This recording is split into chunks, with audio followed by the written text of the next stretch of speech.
Sure. So listen, you cannot even talk about the music scene or the entertainment world or even any pop culture without referencing the remarkable contributions of a man named Kanye West.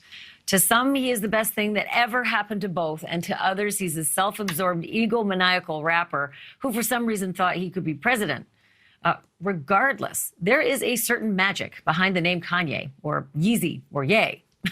He does go by them all. And there is no mistaking the astonishing influence that he has had on the world of music. There are two people who know more about Kanye than maybe even Kanye himself, because they've been following him for 20 years and documenting his every move. Coodie Simmons and Chike Ozah are award-winning filmmakers whose latest project is a 3-part documentary about Kanye West called Jeenyuhs. Yes, spelled like that. And it covers everything from Kanye's music career to his struggles with mental illness to his run for the White House. The first installment of the doc premieres on Netflix on Feb 16, but Coodie and Chike are here now. Welcome to both of you, and thank you for being here. Really appreciate it. Thank you, for sure. Happy to Thank be you so much here. for having us. Absolutely. Well, I think you guys were just listening to the last segment. So before we dig into all of your awesome stuff, I would be remiss if I didn't ask you what you think about, this Joe Rogan stuff and the compilation tape that's going out there with the N-bomb over and over again. So Coodie, we'll start with you. What do you think? Oh, well, I don't pay attention to all of that. So I'm just not hearing about it right now. It's funny that I was watching it. We've been so busy with this movie and, getting it out, which February 10th, it'll be in theaters. So, but I really don't know much about it. It's something new. So Coodie, doesn't that tell you that I have a great show? Like you're sitting there waiting to be interviewed. You're like, hey, this is a pretty good segment. Oh, no, I was I have you as a viewer from now on. Chike, what do you think?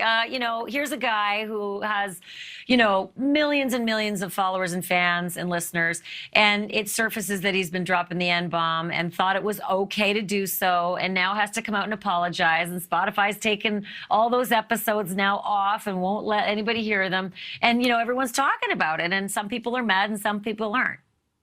Like Coodie, just walking into that because we've been so busy today, but I know one thing, we're not going to let that hijack all this positivity we're about to bring to you. Well, there's some really impressive work you guys have done here. And, the thing about Kanye is he's kind of this paradox. He's a puzzle. He's like a moving thing. He's an amoeba. He's always changing. There's something always going on with him. Could we start with the project itself and this why you even started 20 years ago when Kanye was not Kanye? Yeah, well, I would run into Kanye in Chicago on the South Side. He would come up to the barbershop with his beats, and I just noticed how talented he was, and how charismatic he was. And I had a TV show called Channel Zero. So when I was the host actually first, and when I started to be behind the camera, I seen this documentary called Hoop Dreams, and I said, I'm gonna do a Hoop Dreams documentary on Kanye because I just wanted to see his growth and what he was gonna do, but I just knew he was gonna win Grammys. I knew that. So that was the start of it, So that's it. I mean, you saw a kid who just had all the magic that is what you need to put into the saucepan to make the star. You knew it right away and you thought, I'm gonna get ahead of this and just start rolling tape. And Chike, how'd you get into this, Chike? How did you decide, yeah, this is something I think I need to be part of too? Well, I connected with Coodie some years later when he came to MTV, and our producer, Yasmin Richards, introduced us. She was producing the You Hear It First that was introducing Kanye to the world via MTV, and Coodie had amassed all this footage, the documentary footage she had started shooting. So she introduced us, and I was at MTV especially because I wanted to make music videos.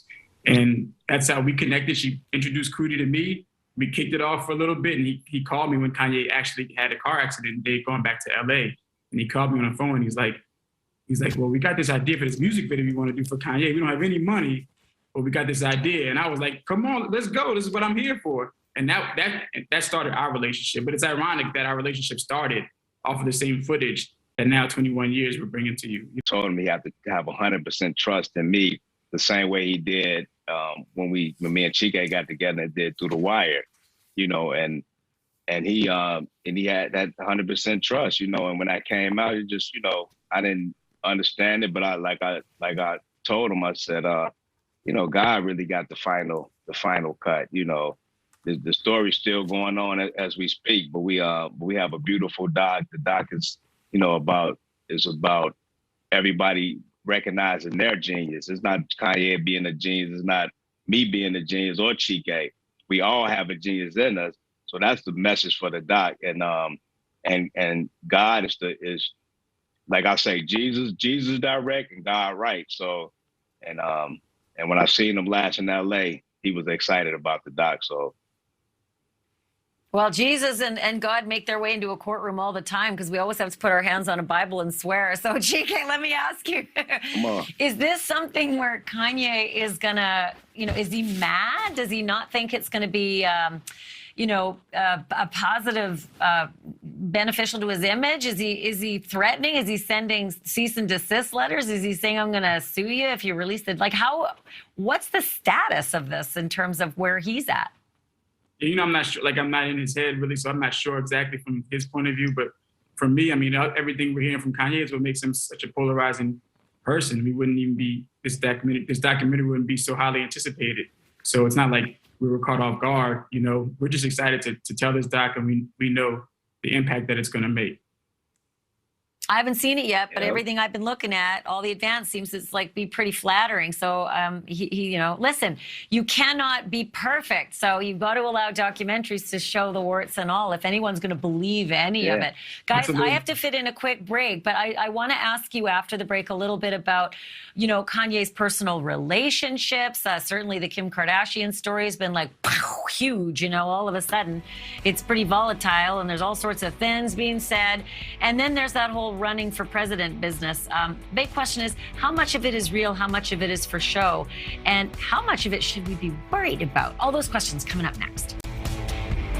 Welcome back to Banfield. I am with Coodie and Chike, the filmmakers behind the new epic documentary about Kanye West called Jeenyuhs. I love the way you spell it. First installment of the 3-part documentary premieres on February 16th, right? That's the right date, right? The premieres on February 16th, guys? Yeah, on Netflix, yep. But we do going it there this February 10th. I'm putting a calendar entry in my phone because I am so looking forward to seeing this. I find him so mystifying, some of his behavior, and the whole Kardashian, you know, it was like a pop culture movement. I couldn't quite get my head around it all, and then I couldn't get my head around the split. Coodie, I want to ask you a little bit about all the time you spent with him. Is he a public person? Does he share his private, you know, relationships and what's going on in his head? I mean, what do you make of this whole business with him and Kim together and then him and Kim separated? Well, since I've been with Kanye, I know him to be pretty private. You know, he, you know, it's like this documentary is like through my perspective of like how I seen Kanye, and Chike has a great way of explaining how my camera represent empathy, you know. And so it was 6 years when me and Kanye wasn't around, so I wasn't there when he like met Kim, or, you know, I wasn't at the wedding. But you know, I just you know, I just know he loved his kids, and he loved her. So I you know, I feel like you know, I just pray for him and his family, you know. So do you feel like, and Chike, maybe you can, you know, weigh in on this. Do you feel like the guy that you were with as he was coming up into his own, you know, you saw the superstar talent in raw form, and then you saw it honed into the megawatt celebrity that he is and the megawatt celebrities he's surrounded with. Is he the same guy now as you guys knew back then, and as you began your documenting of his life? I mean, the moments that we share with him, you know, and that's what we're so excited about, at least for this documentary, in the sense of like a lot of people they only have met Kanye through the media, and they get an opportunity to meet now Kanye through Coodie's lens. And I think the side of Kanye you'll see through his lens is different, and it'll contextualize a lot about Kanye. It's not here to change your opinion about Kanye. We're not making a commercial for Kanye, but it will give you some context and a glimpse inside elements of Kanye that you might not have ever seen before. So I want to show this one clip that it shows him rapping with some friends. I mean, this is just really freestyling, and I think it really proves the point of just the ultimate purest talent that is just overwhelmingly massive inside one body. Take a look at this. I am limelight, blueprint, 5 mics, go get his rhyme like should have been signed twice. Most imitated, Grammy nominated, hotel accommodated, cheerleader prom dated, barbershop player hated, mom and pop bootlegged it. Felt like it rained till the roof caved in. But 2 words, Chi-Town raised me crazy. So I live by 2 words, you pay me. Screaming, Jesus save me. You know how the game be. I can't let them change me. Cause on Judgment Day, you gon' blame me. Look, God, it's the same me. Basically, no now. We get racially profiled, cuffed up and hosed down, pimped up and hold down. Plus, I got a whole city to hold down. From the bottom, so the top's the only place to go now.